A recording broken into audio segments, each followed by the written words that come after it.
यह कथा रहस्य प्रभुए को पारे फिर भी हमारा जो आवश्यकता है वो प्रभु पूरा करेगा। হলেও আমার যে বর্তমান পরিজন আছে এই ঈশ্বরে পুরা করে क्योंकि जो मनुष्य लोग का जो भी आवश्यकता है प्रभु किसी को भी इस्तेमाल करके वो पूरा कर देता है। কারণ কেন মানুহৰ যেটো পৰিজন আছে প্ৰভুয়ে যা হলেও তুমি আজি ব্যবহাৰ কৰে গেলে তেওঁবিলাকৰ অভাৱটো পুৰা কৰে। बाइबल में कई जगह तो गधे को भी बोलने लगा, বাইবেলত কিমান জাগাত এটা গাধকো ক'বলৈ ক'লে, मुर्गा को भी बोलने लगा दिया। আজি মুৰ্গাকো ক'বলৈ দিলে মুৰ্গী। और वो सब बातें करके प्रभु ने जो अपने लोग के लिए बताना चाहता था वो बात कर लिया। আৰু এই সকলো উদাহৰণ দেখিনে ঈশ্বৰে নিজৰ লোকবিলাকৰ যি কথা ক'ব আছিলে সেইটো ক'লে। प्रभु के वचन में ये भी लिखा है कि पत्थर को भी प्रभु चाहता है तो बोलने लगेगा। আজি ঈশ্বৰ বাইবেলত এইটো লেখা আছে এটা শিৰকো ঈশ্বৰে ইচ্ছা কৰিলে এইটো কথা ক'ব পাৰিব। So you don't depend upon the preacher। সেইটো কাৰণে আপুনি প্ৰচাৰৰ ওপৰত নিৰ্ভয় নহ'ব। और ये आदमी क्या बोलेगा, वो कार्यक्रम से आएगा, बड़ा बात तो शायद करेगा, वो मत समझिए। আপুনি নাভাবিব এইটো ব্যক্তি আলসদাই কালিম্পঙৰ পৰা আহিছে, হয়তো ই বহুত ডাঙৰ ডাঙৰ কথাবিলাক ক'ব, এইটো আপুনি নাভাবিব। We are just channels। আমি এটা কেৱল এটা চেনেল, और जो भी बात करना है वो प्रभु আৰু যি কথা ক'ব লাগিব আমাৰ মাধ্যমৰ যোগেদি ঈশ্বৰে কৰিব। आप लोग का एक का आवश्यकता तो मैं नहीं जानता हूँ। আপোনালোকৰ এজন প্ৰতি এজনৰ অভাৱটো মই নাজানো, प्रभु सब कुछ जानता है। কিন্তু প্ৰভুৱে সকলো কথা জানে। आपका आवश्यकता अनुसार प्रभु ने इसलिए जोपा में लाया है। আপোনাৰ অভাৱ কি আছে সেইটো অনুসাৰে ঈশ্বৰে আপোনাক জপাত লৈ আনিছে।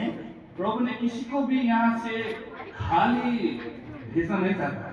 আৰু কোনো কাকো প্ৰভুৱে ঈশ্বৰে খালি ইয়াৰ পৰা উভতি যোৱাটো নিবিচাৰে। 5,000 को जब प्रभु ने खिलाया 5,000 লোকক যেতিয়া ঈশ্বৰে খোৱালে, उस समय प्रभु ने कहा चेलाओं को तुम इन लोग को खिलाओ।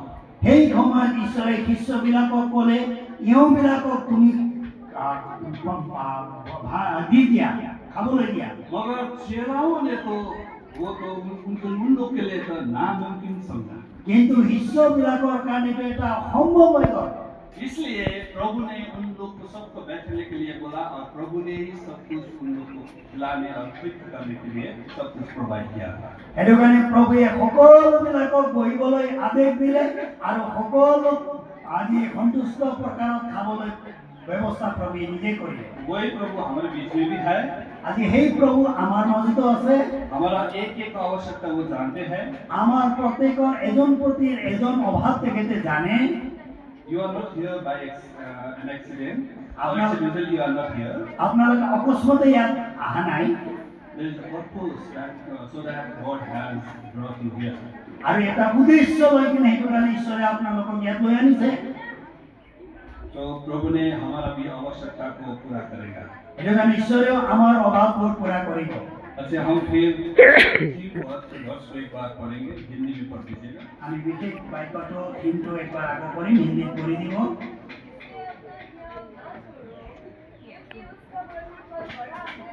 इंग्लिश में ये लिखा है, therefore do not cast away your confidence which has great reward। এইটো এনেকুৱা লেখা আছে, আপোনাৰ যিটো সাহসটো আছে ইয়াক আপোনালোকে নিৰুৎসাহ নহ'ব, দূৰ নকৰিব, তাৰ প্ৰতিফল অতি মহান আছে বুলি ঈশ্বৰ বাইবেলে কয়। अच्छा ये थीम में जो बात ने प्रभु ने कहा है, আৰু এই বিশেষ থিম বাক্য যিটো ঈশ্বৰে কৈছে, ये बात विश्वासियों को बताया है।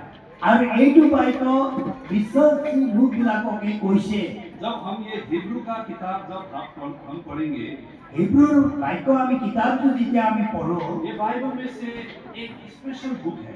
আৰু বাইবেলৰ পৰা এটা এটা বিশেষ কিতাপ হয়। बाइबल में 66 बुक्स तो है, বাইবেলত 66 বুকটো আছে কিতাপটো, मगर जो हिब्रू का ये किताब है আৰু হিব্ৰুৰ যিটো কিতাপ আছে इसका अनोखा विशेषता है। এইটো একদম আচৰিত প্ৰকাৰৰ বিশেষ আছে। इसलिए जो हिब्रू का ये किताब है, ये किताब भी एक किताब नहीं है, मगर ये हिब्रू का किताब भी पूरा बाइबल हो सकता है। আৰু হিব্ৰুৰ কিতাপ এটা কিতাপ আছে, কিন্তু এনেকৈ আমি অনুভৱ কৰিব পাৰোঁ হিব্ৰুৰ কিতাপটোৱে সম্পূৰ্ণ বাইবেলৰ কিতাপ। क्योंकि जब हम बाइबल पढ़ते हैं तो बाइबल का पुराना नियम और नया नियम की बातें हम जानते हैं। আৰু আমি যেতিয়া বাইবেল পঢ়ো বাইবেলৰ পুৰণি নিয়ম আৰু